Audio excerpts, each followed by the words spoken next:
the Spence fight, you kind of like 68. Like, that's kind of crazy. That's too much. What changed since the Spence fight that made you go, no, I can go to 68? Man, I just be talking, you know what I mean? You know, I just be talking, man. Canelo a big dude, you know what I mean? But at the same time, I believe in my abilities.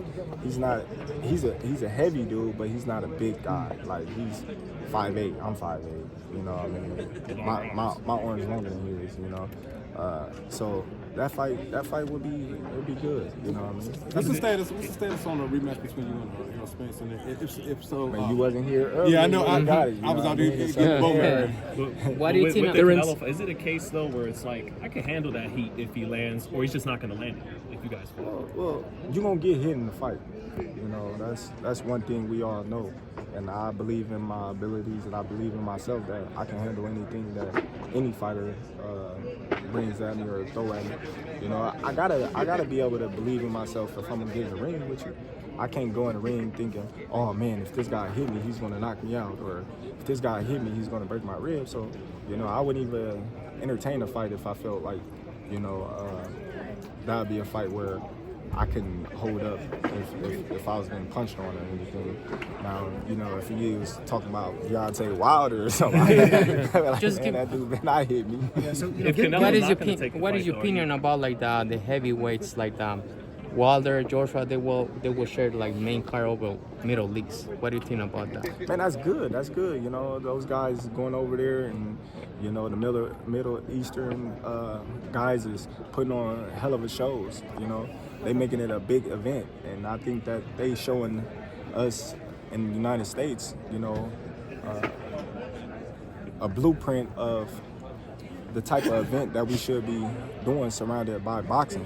You know, when you go and you look at the event on TV, and when you see how, you know, the fight is choreographed outside and the lights and, you know, just, you know, everything that's surrounding it, you just be like, wow, you know, you appreciate it. But then when you come to a fight in America, it's just like, all right, well, you getting these two guys fighting, and that's what you guys getting, you know. So I think it's great for us. You know, with all the politics that you went through, from all the different promotion companies stuff, you kind of led the pack of like doing it your way.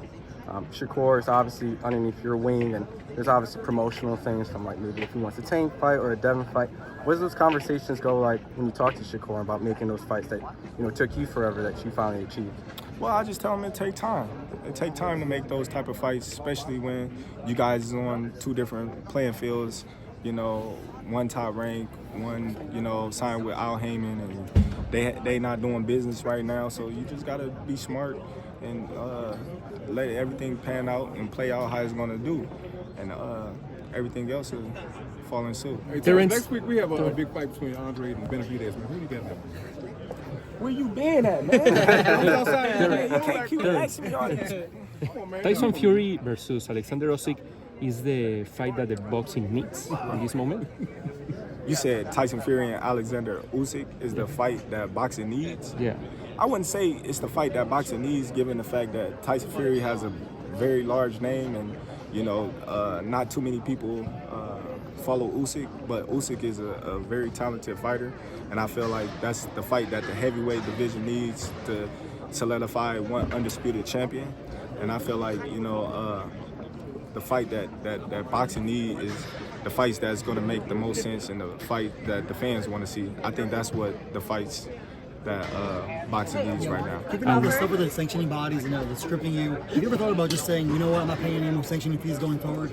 I just look at the sanction bodies and stuff like that. You know, it is what it is. It's a business. Everybody got to make a business. I mean, everybody got to eat.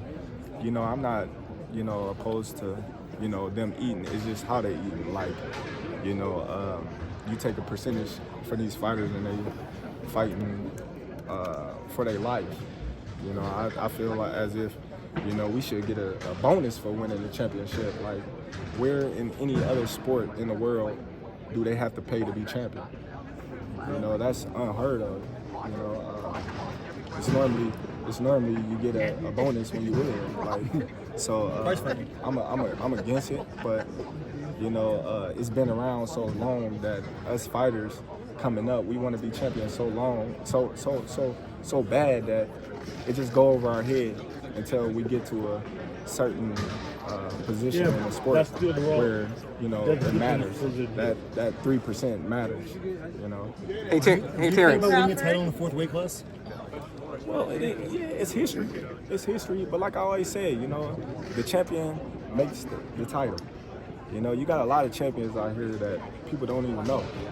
You know, so it's not about the belt. It's about the champion that's holding the belt. Would you be more interested in Zoo at 54 since he's ruled Charlo out after that performance with Canelo? Well, Charlo still got 3 belts. You know, he's still the champion. You know, once you win, you know, the ring belt, that's the only belt that really matters.